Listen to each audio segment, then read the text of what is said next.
Now, for our next presentation, we are going to be moving on and hearing about global container ports, because global container ports could be described as the biggest supermarkets in the world, jam-packed with containers from all over the world, filled with highly desirable products and produce of almost every description.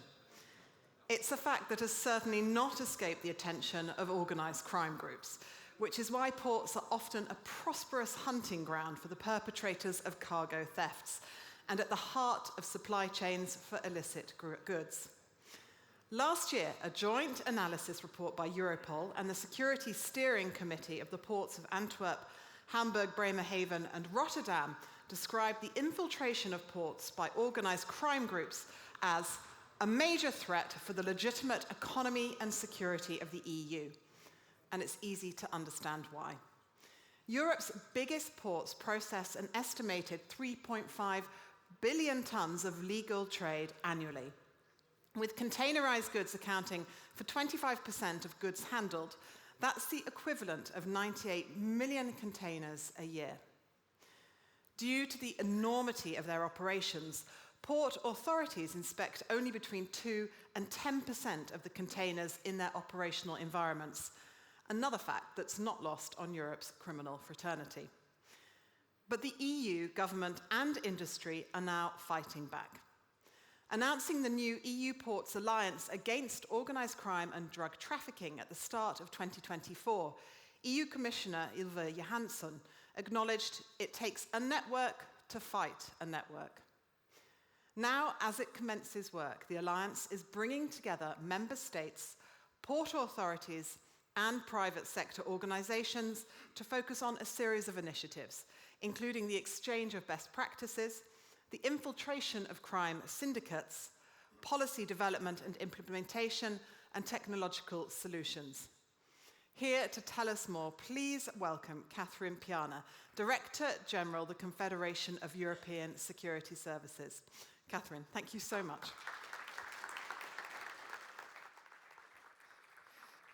Thank you for this introduction. And thank you so much for welcoming me to this really important event of TAPA. Thank you, Torsten. I don't know if he's in the room, but thank you anyway for this huge opportunity for CoESS, but also for me to present the EU Ports Alliance. I never thought I would act as an ambassador of the European Commission, but here I am anyway. So I want to start by explaining what I'm going to cover today. I'm going to introduce CoESS because I would suspect that not everybody knows what it is. Also, I'd like to contextualize a little bit our work and how this fits with the EU Ports Alliance, how this is seen by us as an opportunity for our organization to channel a number of messages. And then I'll finish with a call to action. A little bit about me. I've been working in the EU lobbying arena, so to say, the Brussels bubble, we call it, for, well, I'm afraid 30 plus years.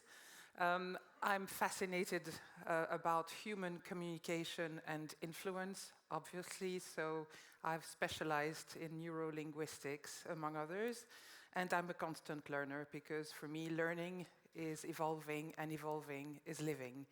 I've worked for CoESS for now 10 years. It's the Confederation of European Security Services, it's the private security representation, and also since 8 years for the Aviation Security Association, and that's an international organization. And in the last 7 years, I've been also involved in the insider threat, coordinating an EU-funded program, which is now a commercial entity called Help to Protect.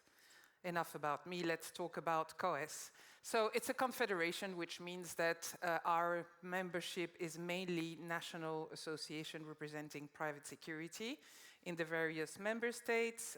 Well, actually not just member states, but also European countries. So for example, we have members in Turkey, Switzerland, Norway, among others. We also have two sectoral associations, the Aviation Security, but also cash management companies and CIT. We have 6 sponsor members. 2 of them, I think, are present in this conference, Securitas and G4S.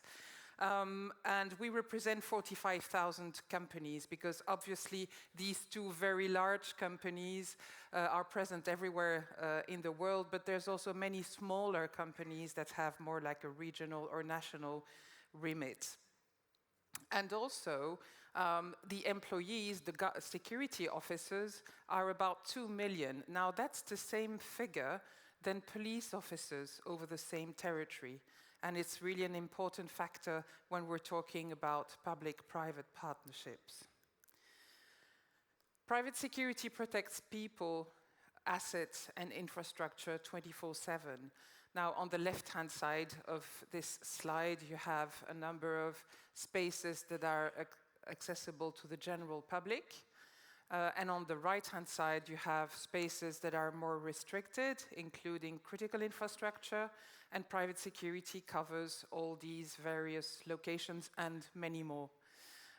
With different types of missions, of course, perimeter protection, but also everything to do with technology, control rooms, alarm receiving centers, monitoring centers, you name it. So we're increasingly becoming a sector that is proposing security solutions, not this old paradigm of people versus technology is slowly going away. What matters to us is representing this sector and promoting its growth, but not just growth for the purpose of growth, but also pushing up quality, professionalism, and also using positive, well, good technologies. The values on the right-hand side converge towards trust. And again, when talking about public-private partnerships, trust is really very important. What this means in practice, because values are just words, but how does this transpose in practice? Well, this is how we see ourselves, as the private side of a security continuum.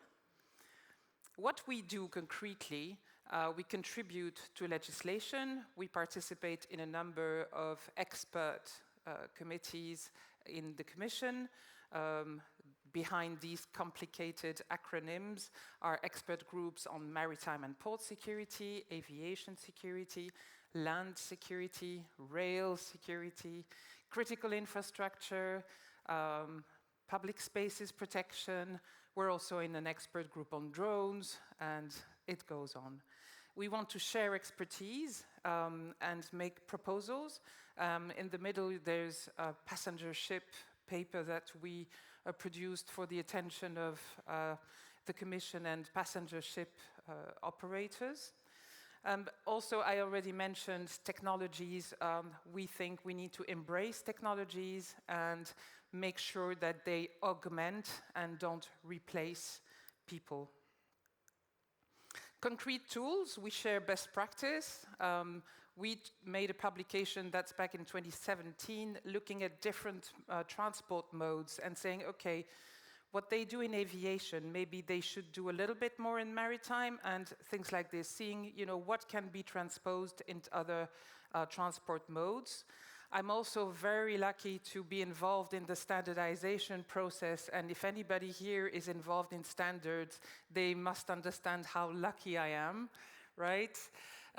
It's a long process, but I think it holds a very important strategic element for the industry. I kind of struggle sometimes to pass this on to my members, because when I say standards, generally it has kind of a hypnotic effect. They kind of fall asleep instantly. So I have to kind of walk around it. But this standard, joke aside, is a European, so it's CEN. It's a European standard system for private security companies operating in critical infrastructure. So there's a general one for any type of critical infrastructure, and then there are vertical standards for aviation, maritime, and ports. Those two are already out there. We're currently working on energy, and we will continue work on the various types of critical infrastructure which require quality, because this is all about quality, quality criteria to identify these companies that actually meet these quality criteria. And I think to protect critical infrastructure, you don't want to go just for the cheapest one. I know some do, but let's say they shouldn't. We also write training tools, and here there's one, a particular one, a manual for people who work in ports, for security staff working in ports. Some other areas that we're working on, we're trying to understand what the legislative frameworks are in various countries for armed guards on board of ships. Also try to understand where the hotspots are for stowaways across Europe. And finally, we have just started a big initiative on doing survey across European ports regarding the interpretation of the ISPS code. ISPS is a very good, solid document, but it's interpreted in various ways, in particular where searches are concerned. And so we're trying to understand what the practices are across ports in the EU on searches at the various ISPS security levels. And finally, we want to foster public-private partnerships and make concrete recommendations. I've already mentioned PPPs, and I will mention PPPs again. So our focus is really reinventing this partnership. In 2019, we published a document about the security continuum, and one chapter is dedicated to best practices out there and how we can turn these best practices into frameworks, recommendations, or guidelines on how PPPs should be organized. I'm now writing the follow-up of this document, actually looking at concrete experiences or experiments or projects or actual PPPs going on, and trying to also draw some general guidelines about this. There are some basic principles. I mentioned public procurement, or rather, let's say, moving away from going for the lowest bidder, but looking at a good balance between quality and price. For this, you have to make sure that the company profile meets certain criteria. And of course, from our sector, we have ideas on what these criteria should be. And in the end, it's about healthy competition. And for example, in certain countries, there are observatories that are made of employers and trade unions, looking at market practices, looking at public procurement, call for tenders, examining them, and making remarks. Some operational aspects, and John, it was music to my ears when you talked about communication between government and, well, private players, in our case, private security. And we actually bump against this issue every now and again. So we're trying to actually make this understandable that, okay, there might be a risk in communicating certain things, but there might also be a risk in not communicating certain things, right? So, and we don't need to have confidential information. We want operational information, right? I'll come to that later on. Also, wise use of resources. I mentioned there are 2 million police officers, there's 2 million security officers. That means we can potentially double the resources, but we have to use them wisely and also train the people to understand, for example, what is hostile reconnaissance, so that you can pass on the information as a security officer to the people concerned. And for that, joint training and exercises are also very relevant. Finally, human aspects. Leading by example is really important. When we talk about security culture, I was discussing this over lunch with a very nice person who must be in the room or not. But actually, if you have security measures in place and repeatedly people from the management do not abide by them, then it kind of completely decredibilizes these measures. What happens at the top happens everywhere else. So leading by example is really important. And if the police part of the partnership and the private security part of the partnership show the example, mutual respect, understanding of each other's competences, skills, complementarity, then we have a very good start. Because in the end, these partnerships, they're not done between artificial intelligence or machines. It's about humans. And making people work together as humans requires all these elements, including sharing successes, but also sharing difficulties. And one of the examples I looked at when writing this first paper was actually here in the Netherlands, in the port of Rotterdam. And there were some really good examples of this, making people much more motivated because they could share between police and private security these learnings, these successes, but also the difficulties. And yes, professionalizing buyers. Security is not just any type of service, so it's important that those who buy security understand what this is. Sometimes security is bought as a bundle in a facility by facility management department. Well, these people need to understand what they are buying, and in the end, security culture and awareness. So this is a long introduction and contextualizing of what we do and think, because we see that the EU Ports Alliance is going to help us bring this message across. So why the Alliance? And Sam actually gave a number of figures about what's going on in the European ports. You might know in Europe, 50% of the criminal networks have something to do with drug trafficking. They have it either as their main activity or in their portfolio. Also, 70% of drug seizures are done in the EU, are done in ports. So, of course, it's become a hotspot for the authorities. Also, the impact and violent shootings or violent acts that are committed around the ports in the nearby cities have risen the attention. And actually, there was a trigger to this EU Ports Alliance, which was a small girl, 11-year-old, killed in the city of Antwerp because of a lost bullet. And this actually shook, to a certain extent, the authorities, and they decided to do something about it. And yes, the figures are skyrocketing. I remember reading an article in Belgium about the fact that they didn't have enough capacity to actually incinerate the drugs that they were seizing. So it's become really critical. And yes, it takes a network to fight a network.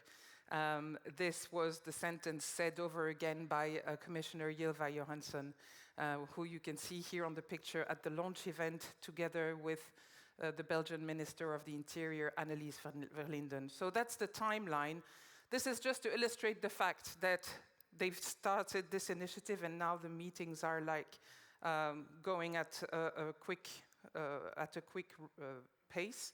So who's in? The European Commission, 3 Directorates General, Move, Home and Taxed, member states and Schengen countries, and various, let's say, law enforcement and authorities in these various countries, 31 ports, law enforcement agencies, of course, Europol, that's just been mentioned, Eurojust, and also a few others on fighting drug trafficking. The organizations were at the bottom of this list, which has no meaning to how committed we are to this initiative. But you can see, I won't read out the whole list. Aquapol is also a very important element in this alliance. So a work plan has been adopted very recently and very quickly. Again, it's going at a really fast pace. The 4 clusters include operational cooperation, fighting infiltration, policy development and implementation, and innovation. I will take them one by one, just to so you understand what is meant under these 4 clusters. On operational cooperation, what is intended is to map out the roles and responsibilities of the various actors in EU ports, because of course EU ports are made of a myriad of stakeholders, public, private. Also to understand the contribution of the private sector, modus operandi and the risks in source and transit countries, and yes, countries at the source in Latin America, for example, are also involved in the alliance, and then develop common guidelines on PPPs, and of course, this is where, among others, we are really interested. And by the way, these slides were handed out to me by the Commission, so that's my 5 minutes of ambassador for the Commission. So fighting infiltration, this is a really important and critical matter, and one about which, yes, CoESS can contribute with its experience on the insider threat. So there's a big risk of corruption in ports, especially with people who have low salaries and are now told, here's 50,000 euros and please look the other way for 15 minutes, or please carry out this or that action. And naturally, as was mentioned by Julia this morning, you do something and then afterwards you're going to be intimidated or threatened if you don't continue to do what the criminals tell you to do. So yes, background and screening checks are among the actions, but I want to say one thing about the insider threat is that 56% of insider incidents are actually caused by negligence or accident. So yeah, you can of course act severely and do a number of measures to prevent malicious incidents from happening, but 56% caused by negligence or accidents mean you need training, you need communication, you need to make sure people have a good security culture. Some procedures also need to be put in place, need to know. Well, I'm not going to say this. Compartmentalization, yes, I did it, of information. Monitoring and tracking of suspicious access and attempts. And yes, other anti-infiltration and corruption measures. So that cluster is going to be particularly interesting. About policy development, it's really looking at compliance with the ISPS and also map out some practices, recommendations. Then turning to innovation and digital, we're really going to look at technology that's being used or could be used in ports or are used in certain ports, can be transposed in other ports. It's really an exercise of collective intelligence, really. So here's where we see that we can contribute as CoESS. Again, you have the 4 clusters. In terms of operational cooperation, we want to map out the differences between the ports because, of course, our companies are active in a number of different ports. Incidentally, not just seaports, but also inland ports. I've mentioned PPPs already. Share experience about the insider threat. Also, from our survey that we will do on the ISPS interpretation, we want to share the outcome. And yes, the issue of inland port really has to be mentioned because in the end, and I hope I'm preaching the right chapel here because it's about the supply chain in the end, right? It's not about a specific location. It's really about a specific type of transportation. It's about the supply chain in general. And yes, map out relevant standards. We want to also highlight the standards that we're contributing to write.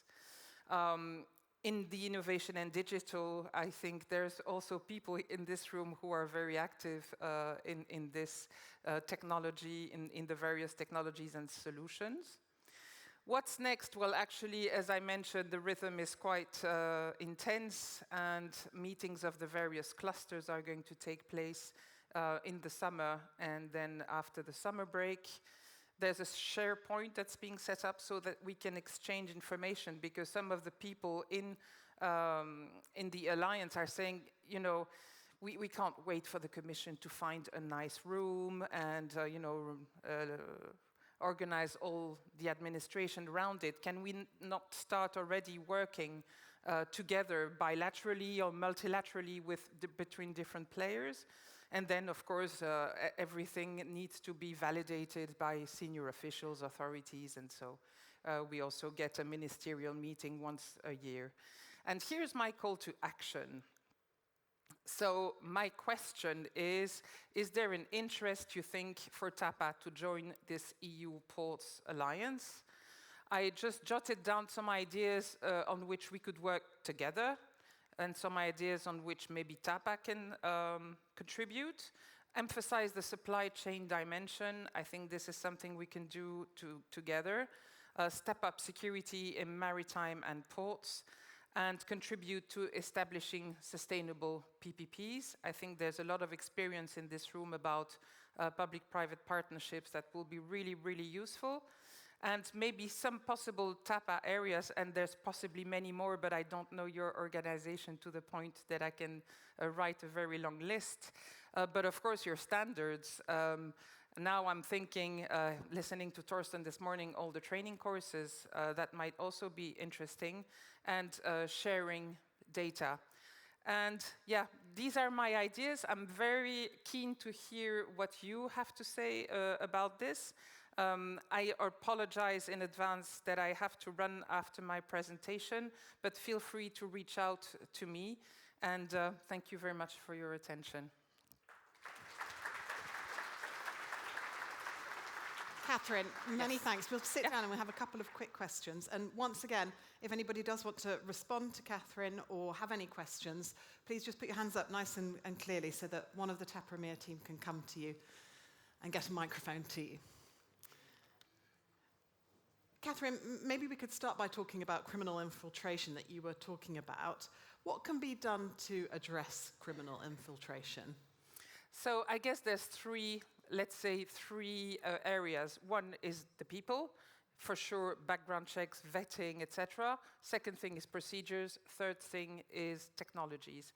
And in the people area, a very important part is making sure that people report behaviors that they have observed or actions that are out of baseline. So I think it's important to explain to the people what is a baseline, what is the expected behavior that people should have in a specific environment, and then explain to the people, if you see something, say something.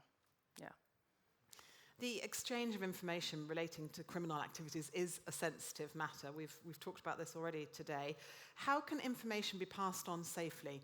And can you give us an example of what you mean by operational information? Yeah, about operational information, I want to give you an anecdote, a real-life example. So I'm visiting a nuclear facility, I won't say which country, and I have the privilege of meeting both the commissioner, the police commissioner, and the private security person in that facility. And the police commissioner tells me, I can't say if a vehicle has been stolen from the nearby village, an ambulance or a firefighter truck. I am not at liberty to tell my private security counterpart who's protecting this nuclear facility. So that's operational intelligence. Police shouldn't have to say who they suspect, we don't need to know about that, but it is really crucial to know that this kind of vehicle has been stolen. And of course, then the security company needs to heighten their vigilance. And how can that information then be passed on safe? Yeah, there needs to be a framework. We have to find a framework for this kind of information to be exchanged. Private security people who protect, for example, a critical infrastructure nuclear facility are not just anybody. They have a security clearance. You can sign NDA. There's a number of elements that can be used so that the security information is transferred safely. You spoke about PPPs and the work that you're currently doing looking at active ones.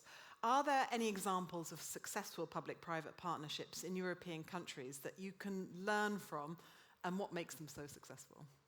Right, so there's a number of them, but we don't have the time to go through every single one. I'm thinking of one, and I will mention this one in particular because it started in Norway with Anders Breivik shooting, where the police discovered that they didn't have enough resources to face these kind of incidents, and then engaged in a PPP with private security. And it's very efficient and successful because they have regular meetings, they inform each other, and they consider each other as partners. And I think that's a really important element, partners, right? So it's an example. I can give you many more, but I think I will keep you in this room forever, and I don't think you want that. A couple of quick questions, but before you leave us, what kind of technologies will private security be using in the future, do you think, to help fight organised crime and drug trafficking? I think both technologies that look for behaviors or access control, biometrics, but also technologies that can observe behavior digitally. And I think for sure artificial intelligence is at the same time, it's a two-sword thing, right? On the one hand, it holds a lot of opportunities, but also threats. But certainly artificial intelligence can help. For example, with risk assessments, triage of alarms. I mean, there's a number of applications that can be done, or also for passenger baggage. It's already been used in aviation, by the way, to detect prohibited items. So there's a number of elements. A guy shouldn't be able to enter a facility with a gun, even if it's not a real gun. So there's a number of things that can be done to prevent that.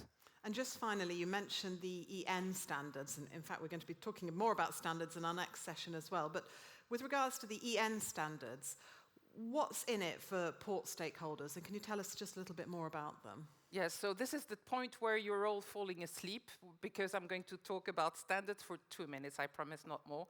I think it's important when you are buying security services that you're buying from a legitimate, professional, quality provider. And these standards do exactly that. In the same way as you look for ISO certification for certain things, you can also look for CEN certification for that particular service providing.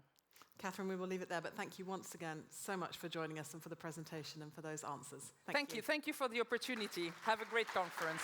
Thank you.